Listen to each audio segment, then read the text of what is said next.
వేసవిలో ఎండలు మండిపోనున్నాయి. సాధారణం కన్నా కాస్త ఎక్కువగానే ఉష్ణోగ్రతలు నమోదు కానున్నాయి. తెలంగాణ, ఆంధ్రప్రదేశ్ రాష్ట్రాల్లో ఈ తీవ్రత మరింత ఎక్కువగా ఉండే అవకాశముంది. ఈ మేరకు ఏప్రిల్ నుంచి జూన్ వరకు వేసవి వాతావరణంపై భారత వాతావరణ శాఖ ఓ ప్రకటన విడుదల చేసింది.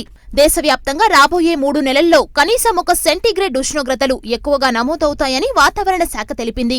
ఈసారి అత్యధిక ఉష్ణోగ్రతలు, తీవ్రమైన వడగాలులకు 76% అవకాశమున్నట్లు చెప్పింది. గడిచిన 2 నెలల్లో కూడా దేశవ్యాప్తంగా సాధారణం కంటే ఎక్కువ ఉష్ణోగ్రతలు నమోదైనట్టు వెల్లడించింది. 2015లో బలమైన ఎల్నినో పరిస్థితులు పసిఫిక్ మహాసముద్రంలో నెలకొన్నాయి. దీంతో ఆ వేసవిలో అత్యధిక ఉష్ణోగ్రతలు నమోదయ్యాయి. గతేడాది ఎండల ప్రభావంతో తెలుగు రాష్ట్రాల్లో సుమారు 2500 మందికి పైగా వడదెబ్బకు గురై చనిపోయి ఉంటారని వాతావరణ శాఖ పేర్కొంది. 1901 తర్వాత అత్యధిక ఉష్ణోగ్రతలు నమోదైన 3వ ఏడాదిగా 2015 వేసవి నిలిచిపోయింది. ఈ ఏడు కూడా భారీ ఉష్ణోగ్రతలు నమోదయ్యే ఛాన్స్ ఉండడంతో ప్రజలు జాగ్రత్తగా ఉండాలని అధికారులు సూచిస్తున్నారు.